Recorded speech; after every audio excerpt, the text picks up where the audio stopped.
Dios les bendiga, soy el pastor Gilberto Gutiérrez de la Iglesia Bautista Oreb de México DF. Me da mucho gusto saludarlos en este 2 de septiembre de 2020. Gente común que dejó huella en nuestra serie. Estamos en el devocional número 82. Un grupo de desconocidos salvando una vida se llamaría este devocional o esta serie de devocionales. Nos basaremos en Hechos capítulo 9 versículos 19 al 31. Ahora abordaremos a un grupo de gente común que dejó huella, y no a un solo personaje, sino un grupo de gente común que dejó huella. Además, se trata de un grupo de cristianos de los que ni siquiera conocemos su nombre. El contexto de esta historia es la reciente conversión de Saulo de Tarso. Como vimos en los devocionales anteriores, Saulo fue visitado por Ananías y éste le ministró en sus primeros pasos como discípulo del Señor. Como veremos en el texto que leeremos muy temprano, Pablo enfrentó la persecución en la que anteriormente él participaba, pero ahora antes como perseguidor y ahora participaba como el que sufría la persecución. De perseguidor a perseguido, podemos decir. Leamos el texto, dice así. Y habiendo tomado aliento, recobró fuerzas y estuvo Saulo por algunos días con los discípulos que estaban en Damasco. Enseguida predicaba a Cristo en las sinagogas, diciendo que este era el Hijo de Dios. Y todos los que le oían estaban atónitos y decían, ¿no es este el que asolaba en Jerusalén a los que invocaban este nombre? Y a eso vino acá, para llevarlos presos ante los principales sacerdotes. Pero Saulo mucho más se esforzaba y confundía a los judíos que moraban en Damasco, demostrando que Jesús era el Cristo. Pasados muchos días, los judíos resolvieron en consejo matarle, pero sus asechanzas llegaron al conocimiento de Saulo, y ellos guardaban las puertas de día y de noche para matarle. Entonces los discípulos, tomándole de noche, le bajaron por el muro, descolgándole en una canasta. Cuando llegó a Jerusalén, trataba de juntarse con los discípulos, pero todos le tenían miedo, no creyendo que fuese discípulo. Entonces Bernabé, tomándole, lo trajo a los apóstoles y les contó cómo Saulo había visto en el camino al Señor, el cual le había hablado, y cómo en Damasco había hablado valerosamente en el nombre de Jesús. Muy bien, esta es la historia, este es el texto bíblico. Como dijimos, un perseguidor de la iglesia se convierte y muy pronto enfrenta el peligro de muerte, justamente. La ciudad estaba vigilada por ambas puertas. La única posibilidad de salvación era descolgarlo con una cuerda por el muro en la noche. Un grupo de hermanos, cuyos nombres no sabemos, llevó a cabo la hazaña. Debemos recordar que para este momento, Saulo de Tarso es solo Saulo de Tarso, un supuesto recién convertido, por lo menos no se sabe más, que dicen que se convirtió. Aún no es el gran apóstol Pablo, pero para nada. Le faltan muchos años para que llegue a ser ese. No ha escrito una sola letra del Nuevo Testamento. Después escribiría 13 cartas, pero en este momento no ha escrito ni una sola letra. No es nadie más que un recién convertido, un perseguidor que ahora resulta que es convertido. Sigamos la huella de este grupo de creyentes cuyo nombre no conocemos.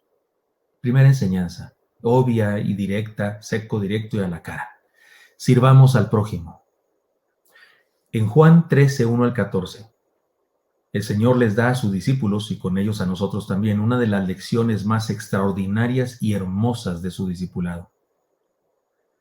Al parecer, según el contexto del pasaje, los discípulos están discutiendo, previo a eso, están discutiendo quién es el mayor, hay celos entre ellos, un poco de molestias.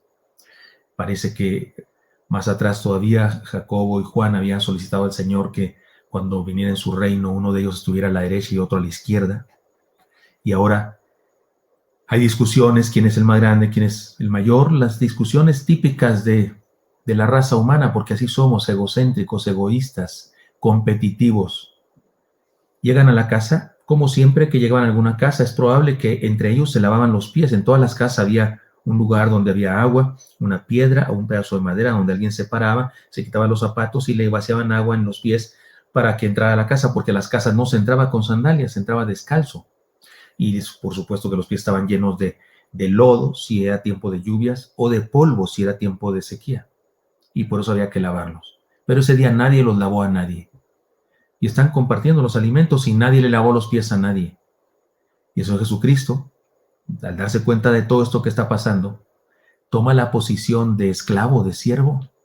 Eso significa que tomó su túnica y se la remangó, se la subió y se la puso en el cinto, quedando una especie de minifalda, tipo de vestimenta de esclavo. Se tomó una toalla y se la amarró a la cintura para usarla como utensilio para secar los pies, y luego se encorvó, se hincó, y así hincado como esclavo, lavó los pies de sus discípulos. Incluso a Judas Iscariote, hay que decirlo, incluso a Judas. Y después les dice a sus discípulos, hagan esto los unos a los otros.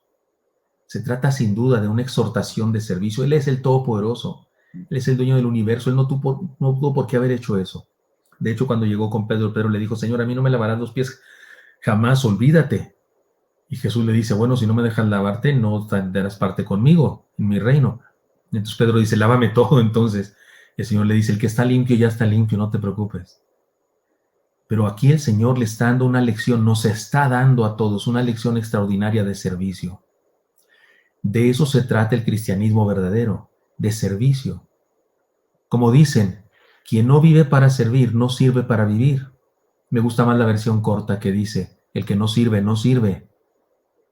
Aquí vemos a un grupo de desconocidos, ahora volvamos a nuestro pasaje, a un grupo de desconocidos sirviendo a Pablo. Buscaron una solución. Sabían del problema, sabían las dos puertas, la de enfrente y la de atrás de la ciudad, era una ciudad amurallada, están llenas de soldados, policía o algo, que está custodiando las puertas para que cuando pase Pablo pueda apresarlo y matarlo. Pero ellos buscan una solución, escondieron a Pablo mientras tanto, idearon un plan para salvarlo, consiguieron los elementos. Yo siempre me imagino que las ciudades de aquella época tenían una puerta alrededor, por supuesto, y una interior, es decir, perdón, puerta, una barrera, una muralla externa y una interna, y entre los dos muros había pues un espacio. Era una estrategia de guerra que fueran así las ciudades amuralladas. Pero como había paz, en ese intermedio entre los dos muros se habían construido como tipo de departamentos y ahí vivía la gente. Es probable que una hermana de la iglesia de Damasco vivía ahí, tenía una ventana que daba hacia el muro, hacia afuera. Y entonces es muy probable que los hermanos estos desconocidos idearon un plan y dijeron, digámosle a la hermana fulana y tal, la hermana, no sé, la hermana Dorcas o la hermana Eunice, yo que sé, algún nombre, que nos dé permiso. Fueron allá, hermana, necesitamos salvar a este tipo. ¿Quién? ¿No es este el matacristiano? Sí. Entonces, ¿para qué lo salvan? Déjenlo que lo maten. No, seguramente no dijo eso, pero yo estoy inventando lo que debieron haber dicho, si era una situación normal. Hermana, ¿no tiene usted una soga? Pues sí tengo una, mi marido tiene una por ahí que usa en el trabajo, pues tráigala, hermana, por favor. ¿Llegará hasta abajo? Pues más o menos, sí, no le hemos medido, pero tal vez sí. Hermana, ¿y no tiene una canasta donde meter a Pablo? Y la hermana le echó un vistazo y dijo, este chaparrito en cualquier canasta cabe, porque al parecer Pablo no era muy alto. Lo meten a la canasta, la amarran, la soga y la van bajando. Tal vez están en lo más arriba del muro, o tal vez en la ventana, o no, tal vez no había ventana. Tal vez están a medio arriba y de noche. ¿Cómo se sabe cuando una canasta que es bajada por otros, cómo se sabe cuando ya finalmente llegó a su destino? ¿Cómo sabe si no se ve? No, seguramente no traían lámparas, los hubieran descubierto, tenían que hacerlo a escondidas. Se sabe que ya llegó cuando ya no está tensa, ¿no es cierto? Pero mientras está tensa, siguen trabajando, preocupados. Perdón ustedes, perdonen. Preocupados. Tal vez los atrapan a todos y están arriesgando su vida por un perseguidor de cristianos. Tal vez alguno de ellos pensó, ¿y si lo soltamos? Total, si Dios lo quiere salvar, que lo salve. Pero tal vez no se preguntaron nada de eso, porque no estaban enfocados en quién había sido ese hombre. Les movía el servicio a un recién convertido. Esto es lo que más impacta a los nuevos creyentes o a los inconversos que llegan a nuestra congregación, nuestra comunidad de fe. El servicio desinteresado, el amor comprometido, el amor que se muestra en hechos. Impacta más eso que un sermón, o que unas lindas instalaciones, o que una hermosa alabanza. Hermanos míos, hemos sido llamados a servir al prójimo. De hecho, no tenemos derecho de hablarle de Cristo a un vecino, por ejemplo, si nunca le hemos ayudado a solucionar una necesidad con la llanta de su carro, o a buscar su perro que se perdió, qué sé yo. Pero el servicio nos da derechos de hablar con las personas, de compartirles nuestra fe, de compartir la razón por la que servimos. Así que les propongo, evangelicemos el mundo con el servicio. Espero que esto sea útil para usted y me encantaría encontrarle el día de mañana. Hasta pronto.